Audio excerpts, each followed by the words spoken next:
देखो, जीवन में एक चीज हमेशा अपने को ध्यान रखनी है। क्या याद रखनी है? कि कोई भी फसल का नाम आए, कोई भी फसल का नाम आए, वो हमेशा संस्कृत भाषा की होती है। बाद में लिखना, पहले मैं बोर्ड लिखूंगा, फिर बाद में आप लिखना, है ना। कोई भी फसल का नाम आए वो हमेशा कौन सी भाषा का होगा? संस्कृत भाषा का होगा। ऐसा प्रश्न 2015 सुपरवाइजर में आया था। ये मैंने पहले बताया था आपको। वहां पूछा गया था कि गन्ना कौन सी भाषा का शब्द है। गन्ना कौन सी भाषा का शब्द है? भाषा का शब्द है।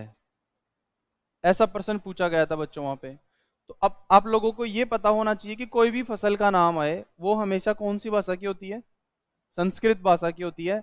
आम पूछे तो संस्कृत, नीम पूछे तो संस्कृत, ग्वार पाटा पूछे तो संस्कृत। हर कोई क्लास में या हर कोई प्रश्न आपसे पूछे तो वो हमेशा संस्कृत भाषा का ही होता है। ऐसा आप लोगों को हमेशा जीवन में याद रखना है। संस्कृत भाषा के शब्द होते हैं, ठीक है। ओके, अब देखो बच्चों, आगे इंटरेस्टिंग बात।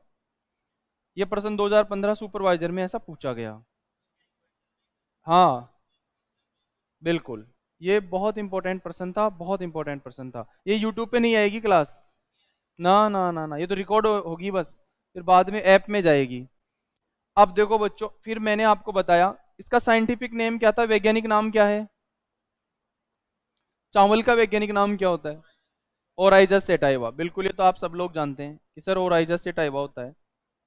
ओराइजा सेटाइवा, ओराइजा सेटाइवा इसका वैज्ञानिक नाम होता है। ऐसा आप लोगों को ध्यान रखना है। बच्चों, कुल क्या होता है इसका? कुल क्या होता है? ग्रेमिनी।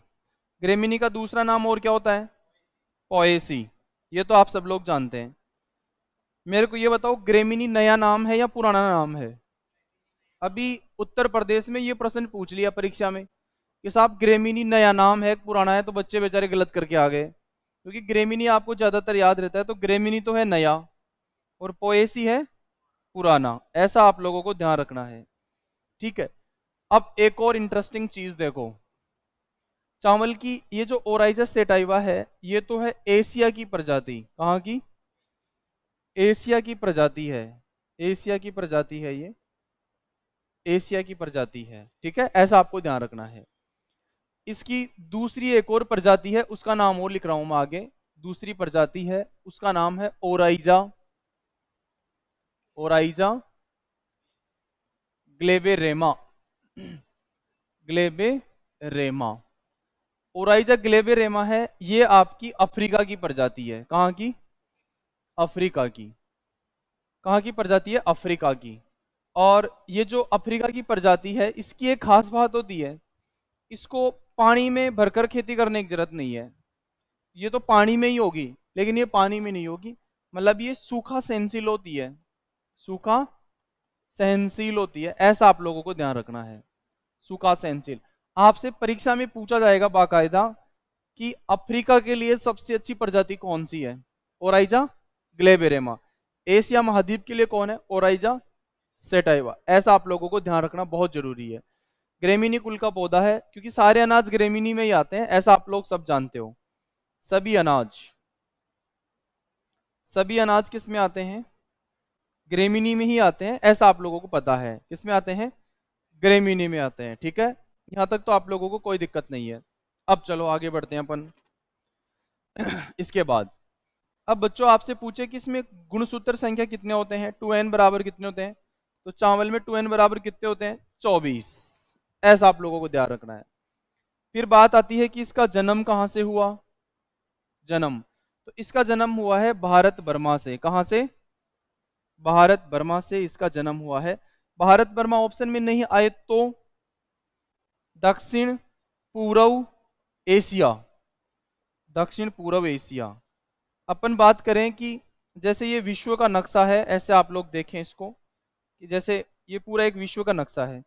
इस विश्व के नक्शे में आपसे पूछेगा कि एशिया कहाँ स्थित है। तो अपना जो एशिया है बच्चों, वो यहाँ नीचे की ओर स्थित है, यहाँ पे। ये आप समझे कि ये एशिया है।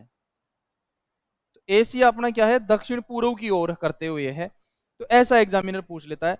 अब इस दक्षिण पूर्व एशिया में आपका जो भारत बर्मा है वो स्थित है, ऐसा आपसे पूछ लेता है कई बार। तो ये चीज भी आपको ध्यान में रखनी है। चलो यहां तक तो आप लिखो, यहां तक लिखो, फिर आगे अपन बढ़ते हैं।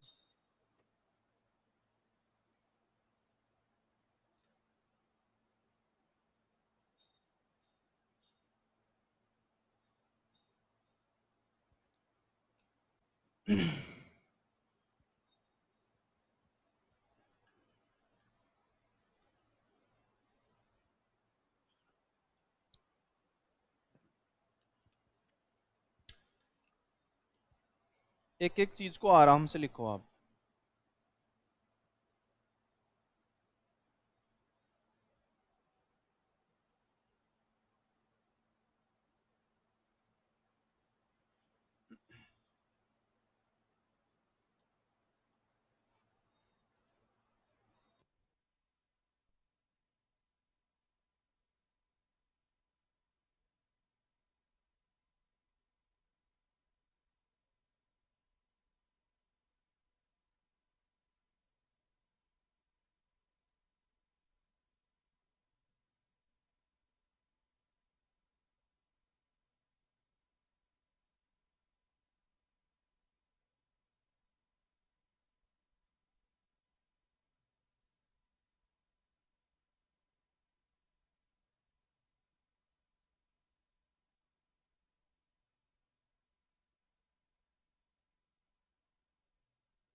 तो ये चीज आपको ध्यान रखनी है।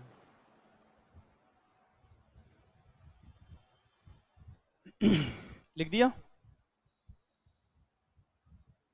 ठीक है, आगे बढ़ते हैं। रोकूं?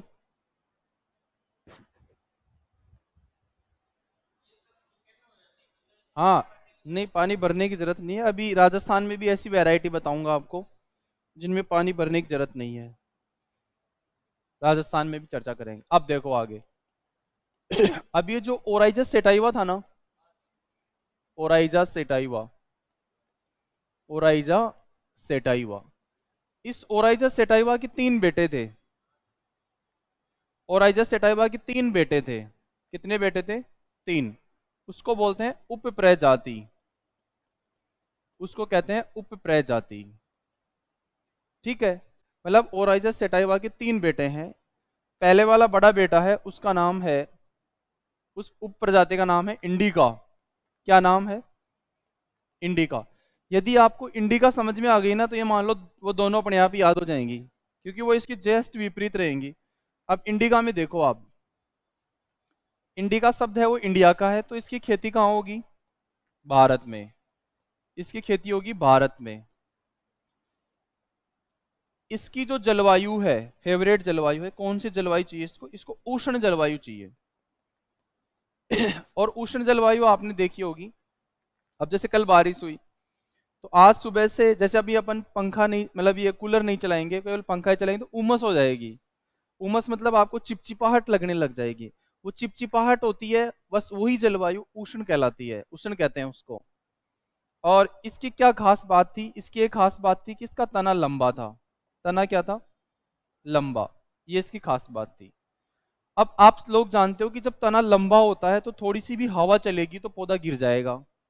तो तना लंबा होने की वजह से क्या था, इसमें गिरने की समस्या ज्यादा थी। गिरने की समस्या अधिक होती है। इसमें गिरने की समस्या अधिक होती है। आपका बैच सोमवार से सुबह का हो जाएगा 8 बजे से। हाँ, इसी सोमवार से। नहीं नहीं, अलग से। वो तो फ्री हो जाएंगे बच्चे, संडे को फ्री हो जाएंगे वो। संडे को फ्री होके चले जाएंगे वो बैच पुराने फ्री। अब आप लोगों को रखेंगे फिर। तो गिरने की समस्या क्या हो गई इसमें? अधिक होती है, ऐसा आप लोगों को ध्यान रखना है। गिरने की समस्या क्या होगी? ज्यादा होगी, क्योंकि पेट बड़ा है, थोड़ी सी हवा चली और नीचे गिर गया, ठीक है, ऐसा आप लोगों को ध्यान रखना है। और क्या खास बात है इसकी? देखो दो तीन। इसका उत्पादन कम होता है। उत्पादन क्या होता है? कम होता है। ये आपको ध्यान रखना है। एक खास बात और है इसकी, क्या? कि ये उर्वरक के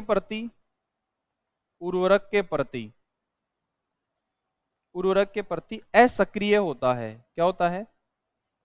असक्रिय होता है। जैसे कई कॉल आती है ना मेरे पास कि सर मैं भीलवाड़ा से बोल रहा हूँ, सर मैं चित्तौड़गढ़ से बोल रहा हूँ, मैं डूंगरपुर से बोल रहा हूँ, कि सर मुझे कोचिंग करनी है, मैं 5 जून तक आता हूँ। मतलब वो असक्रिय है, आएगा वो, लेकिन वो थोड़ा लेट आएगा। वो बोलता है कि सर अभी तो मेरे 5 तारीख की तो शादी है घर पे, तो मैं जब आऊंगा, तो इसको बोलते हैं असक्रिय। तो ऐसे असक्रिय होते हैं, फिर वो पढ़ने को मिलता है कि सर वो 5 नंबर से रह गया, 10 नंबर से रह गया, वो इसीलिए रहता है। एक होता है जुनूनी, कि मुझे तो करना है यार। जैसे अभी आपने देखा होगा, अभी यूपीएससी का रिजल्ट आया, आज मैं कम से कम 50 लोगों के इंटरव्यू देखा, बैठा बैठा सुबह से यही काम कर रहा था। कम से कम 10 GB नेट खत्म किया है। तो मैंने ऐसे भी बच्चे देखे उसमें जो 12वीं में फेल हो गए थे। एक 10वीं में फेल हो गया था, आपके भीलवाड़ा का था, एक आपके चित्तौड़गढ़ का था, एक दौसा का था। 5-6 लड़के तो ऐसे थे जो फेल ही हो गए बेचारे, और अब आईएएस बन चुके हैं वो। और उन्होंने मार्कशीट दिखाई बाकायदा कि देखो साहब मैं फेल हुआ हूँ, चेक कर लो आराम से। तो वो सब देखा अपन ने। ये सारी चीजें बड़ी इंपॉर्टेंट होती हैं, ऐसा आप लोगों को ध्यान रखना है, ठीक है। तो कई लोग क्या होते हैं, बहुत लेट ही जागते हैं, और लेट जागते हैं तो फिर वो पीछे ही रहते हैं हमेशा। हेलो, हाँ क्लास में ना। हाँ, तो ये चीजें बहुत मायने रखती है जीवन में। चलो आगे। ये एक प्रजाति तो अपन ने खत्म की। अब दूसरी इसकी दोस्त है, उसका नाम है जेपोनिका। जेपोनिका। यदि आपको इंडिका याद है पूरी, तो जेपोनिका अपने आप याद हो जाएगी। अब जेपोनिका में क्या खास बात है? इसकी खेती कहाँ हो रही थी? इसकी खेती जापान में होगी, बिल्कुल। खेती कहाँ होगी? जापान में। इसकी जलवायु कैसी होगी?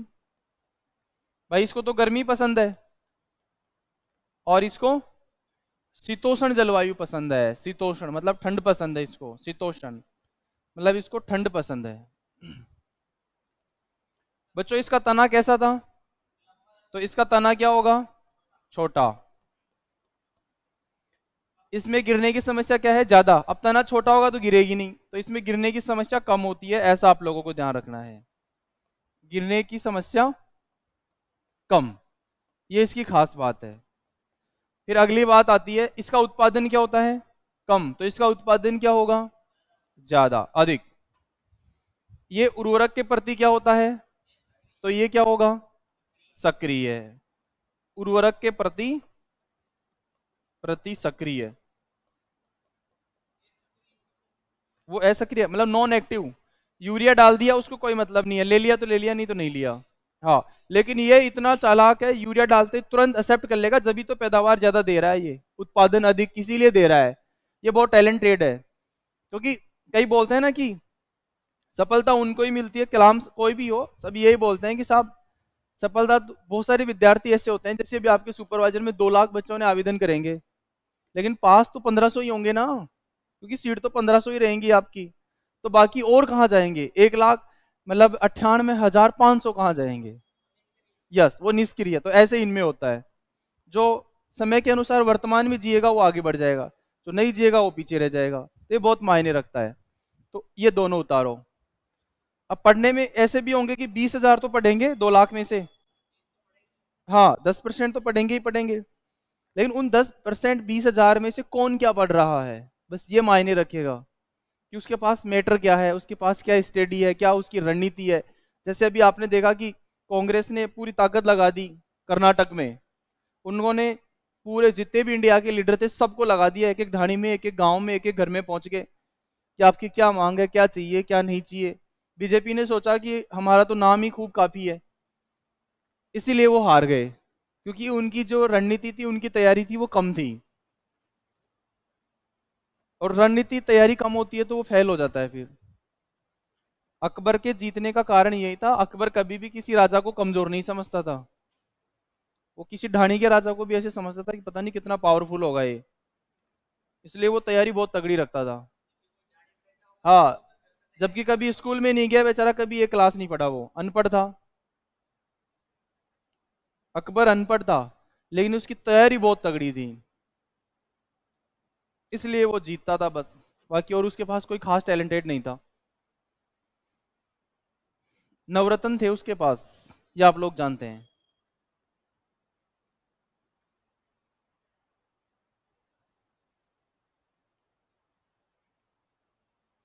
ये ओराइजा सेटाइवा के बेटे हैं। और आपको मैंने शुरुआत से बोला है कि रिवीजन बहुत करना। आप जितना रिवीजन करोगे उतना ही सिलेक्शन के चांस आपके ज्यादा होंगे, ये मेरी गारंटी है।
लिख दिया।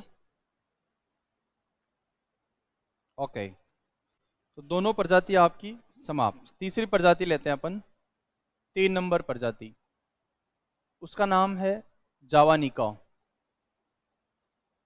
एक चीज और ध्यान रखना बच्चों, ये जो जैपोनिकम होता है ना, इसको ब्लू राइस कहते हैं। ब्लू राइस, नीला चावल, इसको ब्लू राइस भी कहते हैं।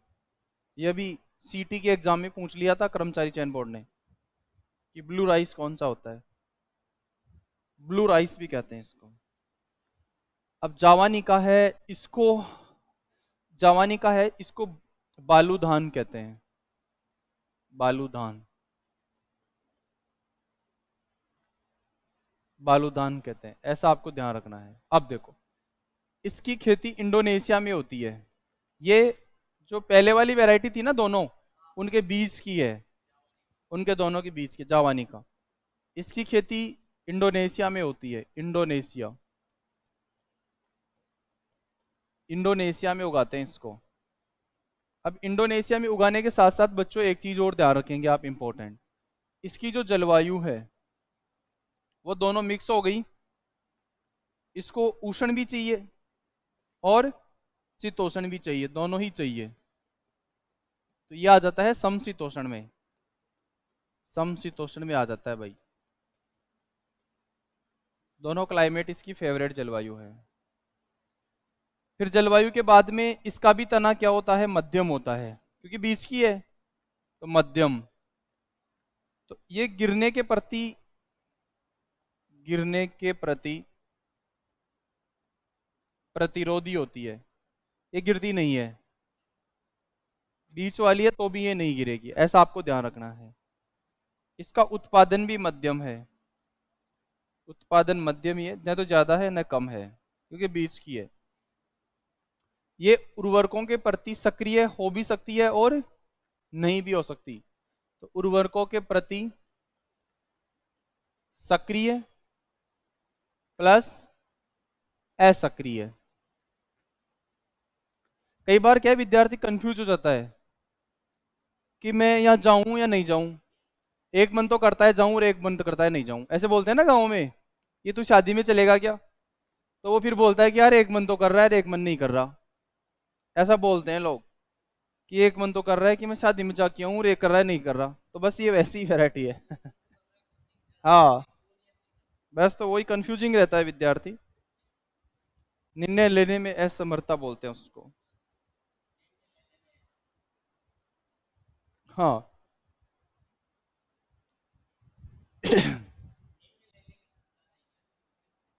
बिल्कुल। मैं आप सब विद्यार्थियों से तो कम से कम 5-6 घंटे ज़्यादा ही पढ़ता हूँ डेली। नहीं, मैं, मेरी क्लासें रहती है 8-1 घंटे तो, और 8-1 घंटे में पढ़ लेता हूँ आराम से।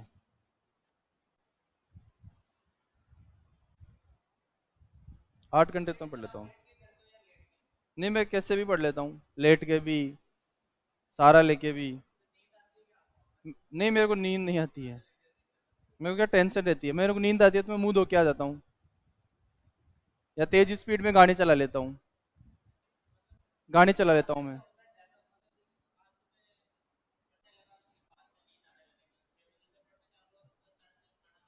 हाँ, वो इसलिए खाना खाने के बाद आती है एक बार।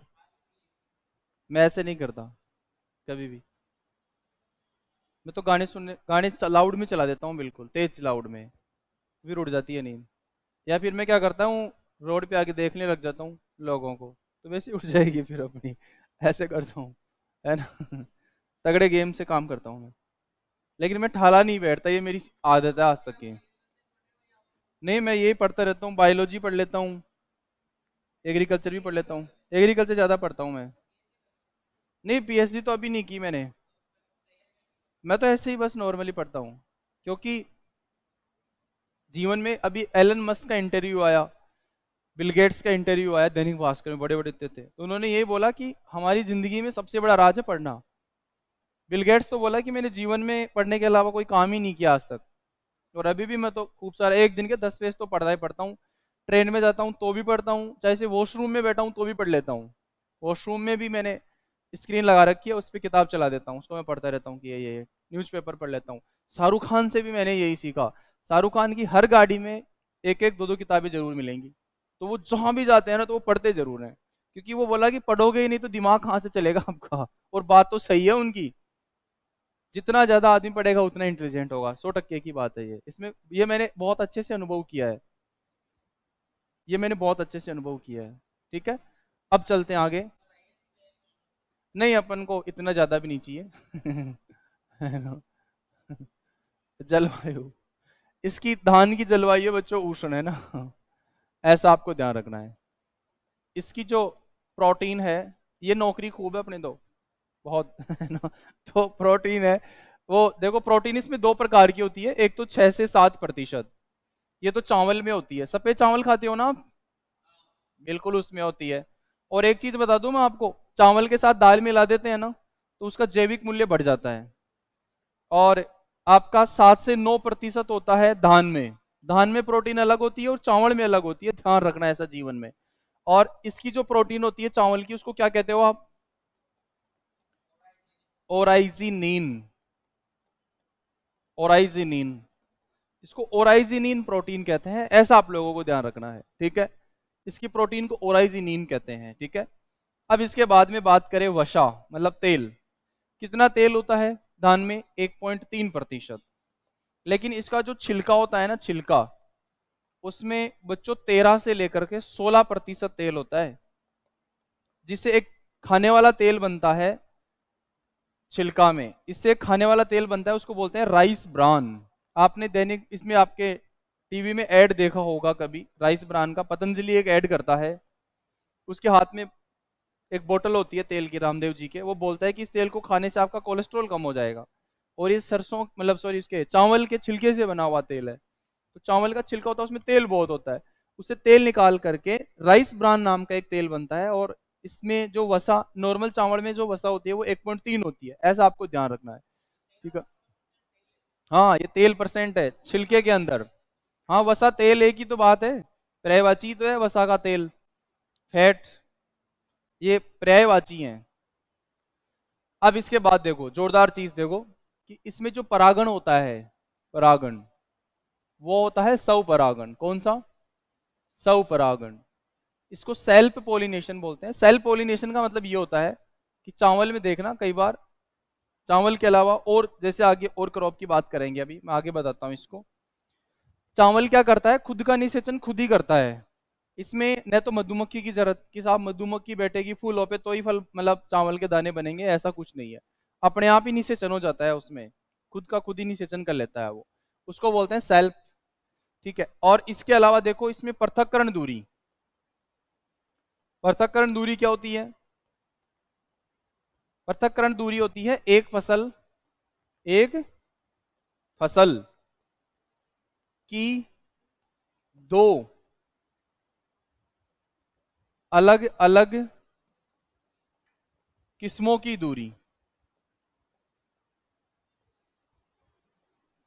कोई एक फसल है, उसकी दो अलग अलग वैरायटी हैं, उनके बीच में जो खेतों के बीच में दूरी होती है ना, उसी को पृथक्करण दूरी कहते हैं।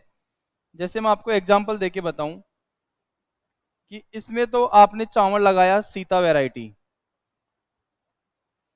और इस खेत में आपने चावल लगाया, मतलब जैसे माही सुगंधा लगाया आपने, माही सुगंधा, ये राजस्थान की वैरायटी है माही सुगंधा। अब अपन ने एक खेत में तो माही सुगंधा लगाया है, एक में अपन ने सीता लगाया है। अब इन दोनों के बीच की जो दूरी है खेतों के, यही क्या कहलाती है? पृथक्करण दूरी कहलाती है। इन दोनों खेतों के बीच में दूरी, तो आपके चारों तरफ खेतों के बीच में जो दूसरे खेत होते हैं, कोई खेत सपोज करो 500 मीटर दूर है, कोई 300 मीटर दूर है, कोई 100 मीटर दूर है, कोई एक बिल्कुल थारा डोला के पास में ही डोलो है, मतलब आपके खेत के पास में उसका खेत है। तो ऐसी कंडीशन में क्या होता है, चावल में जब बीज पैदा करते हैं, तो बीज पैदा करते हैं तो पृथक्करण दूरी का बहुत ध्यान रखते हैं। तो 2 मीटर, इसमें 3 मीटर पृथक्करण दूरी रखते हैं, 3 मीटर। कितनी मीटर? 3 मीटर। तो आपसे पूछे कि चावल में पृथक्करण दूरी कितनी रखेंगे, तो 3 मीटर रखेंगे। या वो आपसे पूछ ले, ऐसे पूछ ले कि एक फसल की दो अलग अलग किस्मों की दूरी क्या कहलाती है, तो आपका उत्तर क्या आएगा? पृथक्करण दूरी। क्योंकि अभी जो इसने आपके उदयपुर यूनिवर्सिटी ने पूछा था कि 1000 दानों का वजन क्या कहलाता है, परीक्षण भार कहलाता है, ऐसा बहुत इजी प्रश्न वहां पूछा गया। तो छाप लो, लिखो।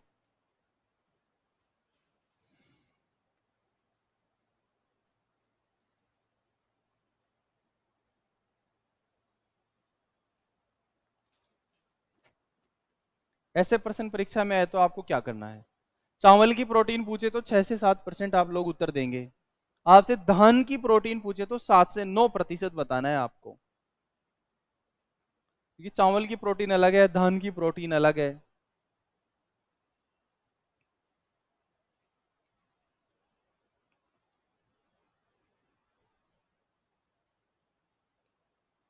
ऐसा आप लोगों को पता रखना है। बहुत महत्वपूर्ण प्रश्न यहाँ से बनता है। आप तो मैं जैसे जैसे बोलूँ वैसे करते रहो, आप पास हो जाओगे, मेरी गारंटी है, और रैंक आएगी बहुत तगड़ी वाली। लेकिन ऐसे नहीं है कि मैं यहाँ बोलूँ कि रूम पे जाने के बाद सर तो देख ही नहीं रहे, सो जाओ, ऐसा बिल्कुल नहीं चलेगा भाई। हाँ बिल्कुल बस, ये मैं आपकी गारंटी दे सकता हूँ पास होने की।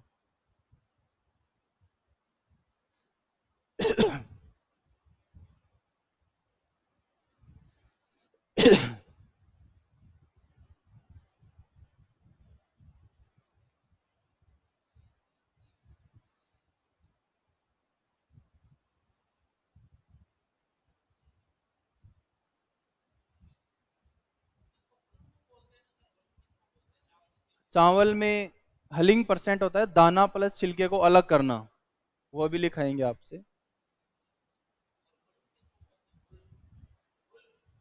हुल, हम, अच्छा वो HULM नहीं होता, वो CULM होता है, कम बोलते हैं उसको, तना होता है इसका, चावल का तना, CULM होता है वो, कम,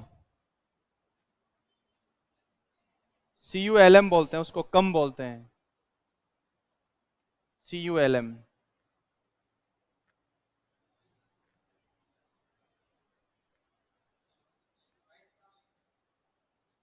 हाँ, चावल का तेल मार्केट में राइस ब्रान के नाम से बिकता है, ऐसा आप लोगों को ध्यान रखना है।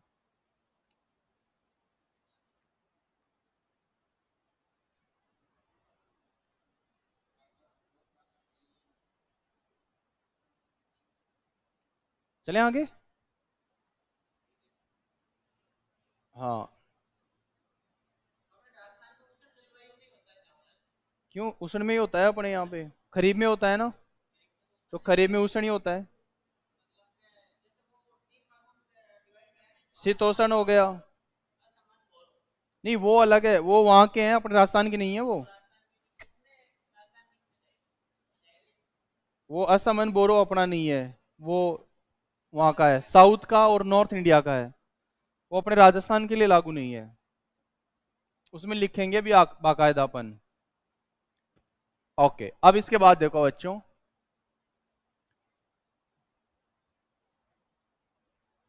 चावल ने लिख करके सीधा मैं आपको एक ट्रिक बता देता हूं जो हमेशा जीवन में याद रखना। नोट लिखना बच्चों, NOT, नोट। नोट, सभी खरीफ फसल, सभी खरीफ फसल, सभी खरीफ फसल C4 पादप होते हैं, क्या होते हैं? C4 पादप। लेकिन यहां पे अपवाद है, यहां पे अपवाद है, कौन? धान प्लस दलहन, ये C3 होते हैं। ये भी जेट में प्रश्न आया था, ये अभी जेट में प्रश्न आया था बायोलॉजी के अंदर, बड़ा इंटरेस्टिंग प्रश्न था ये। देखो धान खरीफ का है, लेकिन इसमें C3 पाया जाता है, क्यों? क्योंकि C3 और C4 होते हैं वो पानी के आधार पे बांटे जाते हैं, जिनको ज्यादा पानी चाहिए वो तो C3 में चले गए, जिनको कम पानी चाहिए वो C4 में रह गए। अब होता क्या है, ये जो धान होता है ना, ये तो बेचारा पानी में ही डूबा रहता है, इसलिए C3 हो गया, ये अपवाद हो गया। फिर एक और नोट, सभी रबी फसल, सभी रबी फसल C3 पादप होते हैं, C3 पादप। यहां बच्चों कोई अपवाद नहीं है, रबी में कोई भी अपवाद नहीं है। फिर एक और नोट देखो, सभी खरीफ फसल,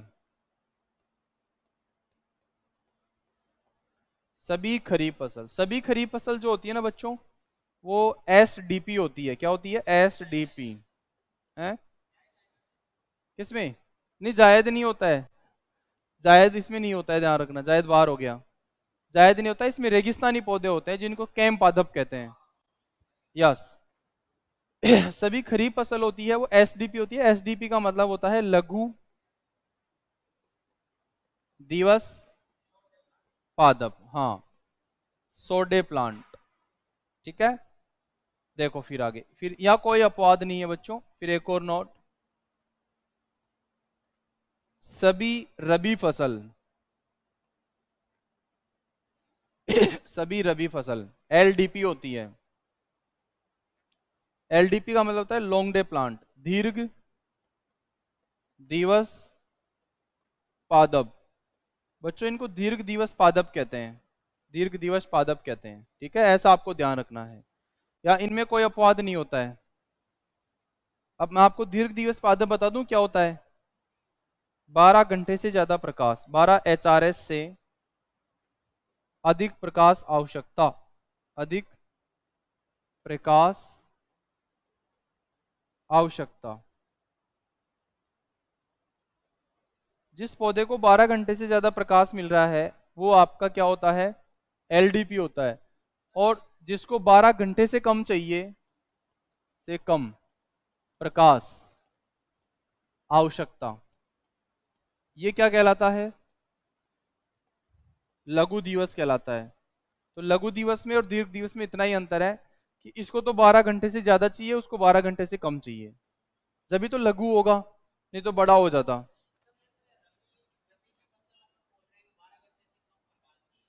हम्म। रबी की जो फसलें हैं ना, वो शॉर्ट डे नहीं होती है, लॉन्ग डे होती हैं।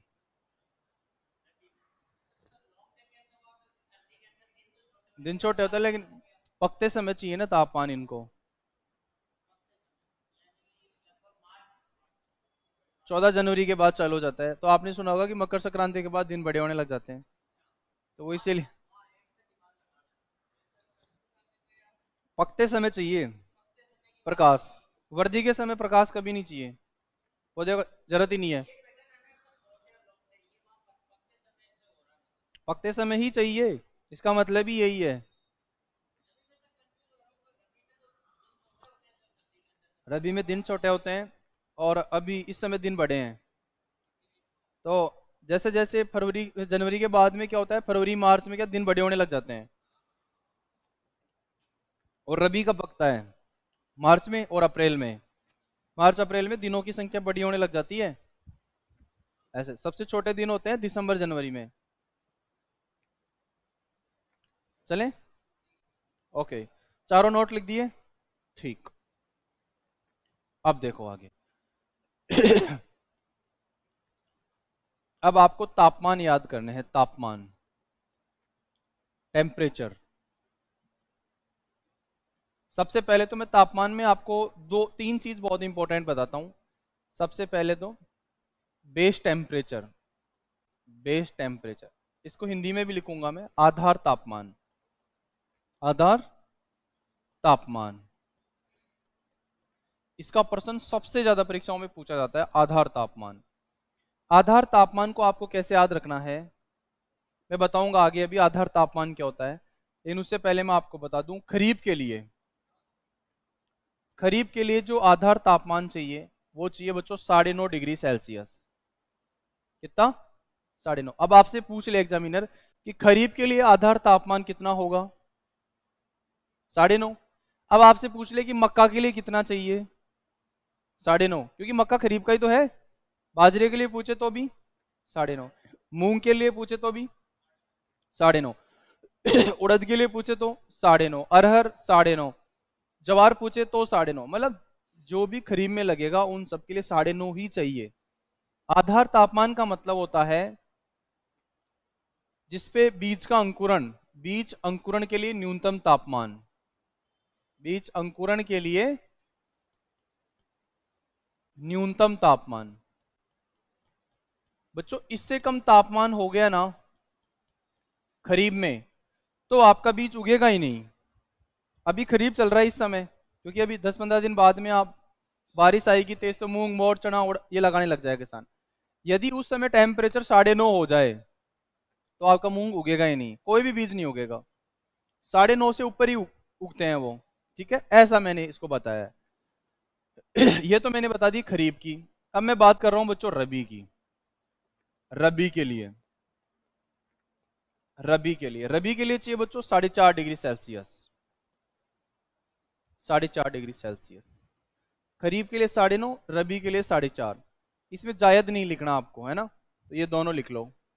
खरीफ परीक्षा की दृष्टि से इंपॉर्टेंट है। खरीफ का प्रश्न परीक्षाओं में ज्यादातर पूछा जाता है, ऐसा आप लोगों को ध्यान रखना है, तो ये बात आप लिख लो। अब मैं नीचे कुछ इंपॉर्टेंट बात बता देता हूं को कि खरीफ के लिए तापमान, ये तो बेस तापमान था, आधार तापमान था। अब नॉर्मल तापमान की बात करेंगे। खरीफ के लिए तापमान, खरीफ के लिए जो तापमान की बात करेंगे बिल्कुल बच्चों, वो बड़ी इंपॉर्टेंट है। सुनील मैं 5 मिनट बाद में करता हूँ, क्लास में हो ना। देखो बच्चों खरीफ के लिए जो तापमान है इसमें मैं आपको बात कर रहा हूं कि अंकुरण के लिए तो कितना चाहिए, ये तो आपने पढ़ा था नौरज जी, बताओ कितना चाहिए। ना ना ना ना, वो बेस को तो भूल जाओ, बेस तो ऊपर रह गया। अब ये नॉर्मल तापमान की बात करो। 32 से 36, 32 से 36 डिग्री सेल्सियस। आप खरीफ की फसलों की बुआई कब करते हो? जून में। तो जून में टेम्परेचर खूब तेज होता है। 32 से 36 से जमीन का होता है, वायुमंडल की बात नहीं करेंगे, है ना। फिर वर्दी की बात आती है, वर्दी। अब फसल तो आपने उगा दी, उग भी गई, अब धीरे धीरे क्या कर रही है, वृद्धि कर रही है। तो वृद्धि के लिए तापमान कितना चाहिए, 26 से 32 डिग्री सेल्सियस। एक सीरियल से चलेगा ये, देखो कितने सिस्टमेटिक तरीके से बताया मैंने। फिर पकते समय, पकते समय बढ़ेगा नहीं घटेगा, क्योंकि फसल कब कटती हैं, खरीफ की फसलें कब काटते हो आप, अक्टूबर नवंबर में, तब तो टेम्परेचर बहुत डाउन हो जाता है, उस समय आ जाएगा 22 से 26 डिग्री सेल्सियस। देखो इसका सीरियल देखो कितना प्यारा है, 22 से 26, 26 से 32, 32 से 36। आपको कुछ ही नहीं करना। अब आप सपोज करो ये दोनों आपको याद नहीं है, तो ये तो याद कर ही सकते हो, वर्दी वर्दी तो याद कर सकते हो ना केवल। तो एग्जामिनर पूछेगा आपसे कि साहब जवार की वर्दी के लिए तापमान बताओ। हाँ वही तो मैं बता रहा हूँ ना। तो जवार की वर्दी के लिए आपका कितना हो गया, 26 से 32। वो पूछे कपास की वर्दी के लिए बताओ। अब आपको पता है कि यार कपास है ना, खरीफ की फसल है, और उसके लिए 26 से 32 चाहिए। वो पूछ ले मक्का के लिए बताओ, तो आपके तुरंत सिग्नल आएगा कि यार मक्का के लिए ना 26 से 32 था, क्योंकि मक्का खरीफ का है। ऐसा आपको ध्यान रखना है, ठीक है। लिखो इसको।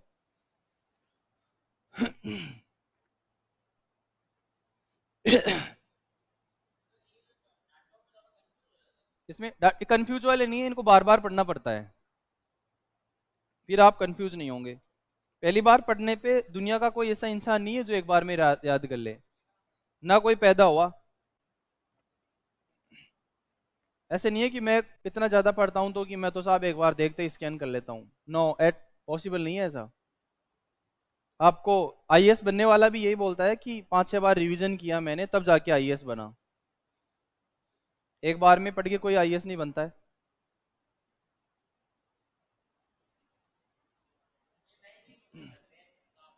बेस तापमान नया बताया मैंने, आधार तापमान नई चीज बताई है आपको। इसका पर्सन पूछ लेता है, और ये आपकी 12वीं की किताब में दे भी रखा है। तो जब पेपर बनाएगा तो 12वीं और 11वीं किताब उसके सामने होंगी।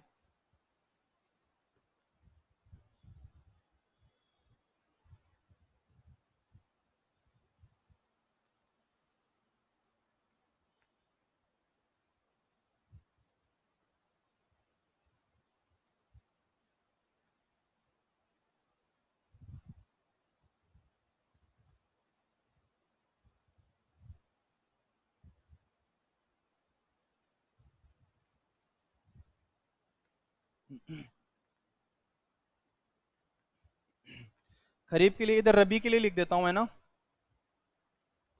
रबी के लिए,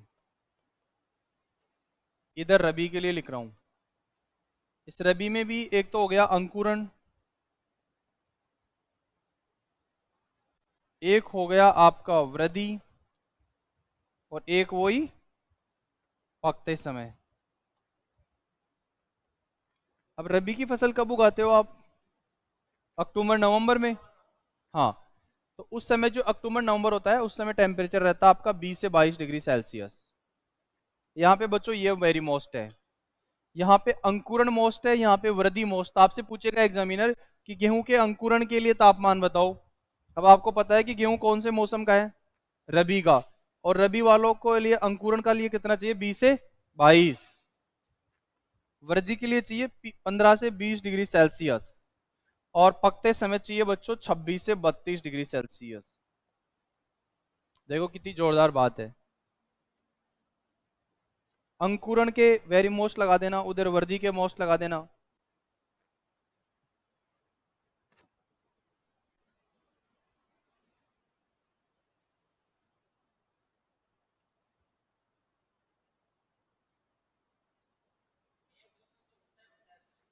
सौ प्रतिशत आएगा, तापमान में से 1% आएगा, उर्वरक में से 1% आएगा, फिक्स है ये। 10-1% तो फिक्स होते हैं आपके।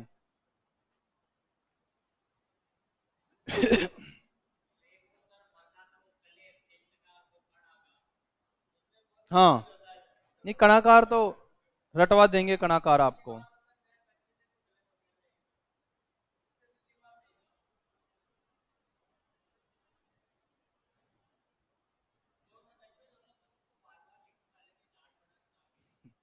सही है, 50 बार देख लो ना उसको, तो अपने आप याद हो जाएगा। और आपके पास इतना अच्छा समय है अभी, बहुत शानदार वाला।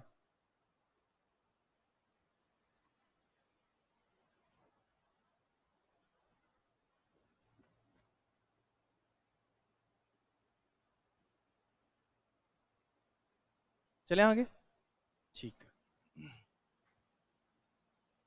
उर्वरक ले लेता हूं अब मैं। तापमान मैंने दोनों करवा दिए हैं।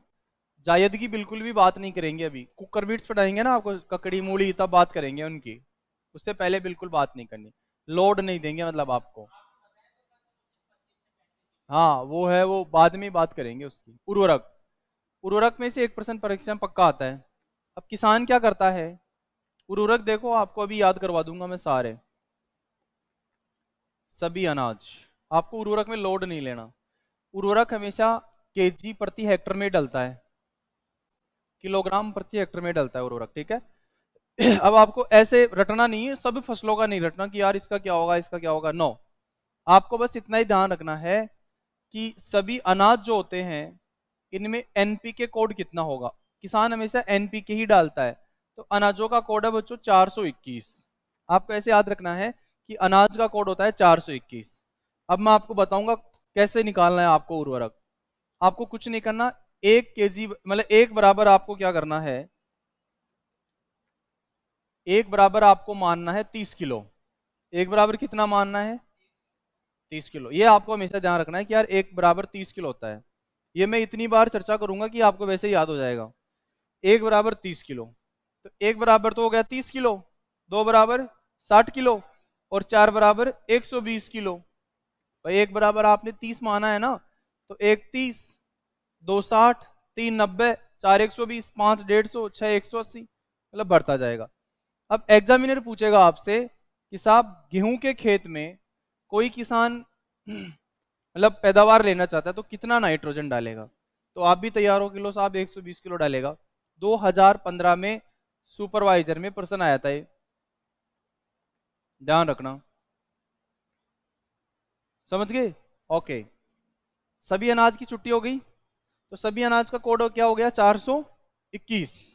अब ये आपको गुणा करने की जरूरत ही नहीं है, क्योंकि आपको पता है कि 1 बराबर 30 किलो होता है। आपको दिमाग में फीड रखना है कि यार अनाज का कोड 421 होता है, ठीक है। ये तो हो गए सभी अनाज। अब बात आती है सभी दलहन। सभी दलहन एक ही जगह लिख दूं क्या, सारे उर्वरक सारी फसलों के एक साथ, अभी पूरी एग्रोनॉमी के उर्वरक एक ही जगह रख लेना, जिससे आपको क्या बार बार ढूंढने की जरूरत नहीं होगी, एक ही जगह पूरा सिस्टम मिल जाएगा। तो सभी दलहन, बच्चों दलहन क्या करती हैं, नाइट्रोजन स्थिरीकरण करती हैं, नाइट्रोजन स्थिरीकरण करती हैं दालें, ठीक है। इसलिए इनमें एनपीके कितना डलेगा, तो दालों का कोड है बच्चों 121। कितना है 121, तो 1 बराबर तो कितना हो गया 30, 2 बराबर 60, और 1 बराबर वापस 30। तो आपसे पूछे कि साहब चने में नाइट्रोजन कितना डालते हैं, तो आपको तुरंत सिग्नल आएगा कि चना दाल है और दालों का कोड 121 है, ठीक है, और इसका राइट आंसर ही आ गया। लेकिन यहाँ पे एक अपवाद है, एक दाल ऐसी है जो नाइट्रोजन फिक्सेशन नहीं करती, उस दाल का नाम है राजमा।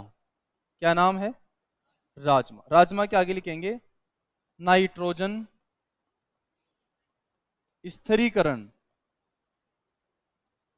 स्थिरीकरण नहीं करती है। बच्चों ये नाइट्रोजन स्थिरीकरण नहीं करती, कौन, राजमा। कोई बात नहीं है, मत कर, अपने क्या दिक्कत है। तो इसमें एनपीके कितना डालेंगे, इसमें एनपीके लगेगा वो वाला, कौन सा, अनाज वाला 421। तो पोटास तो कितना डालोगे, फास्फोरस कितना डालोगे, और नाइट्रोजन।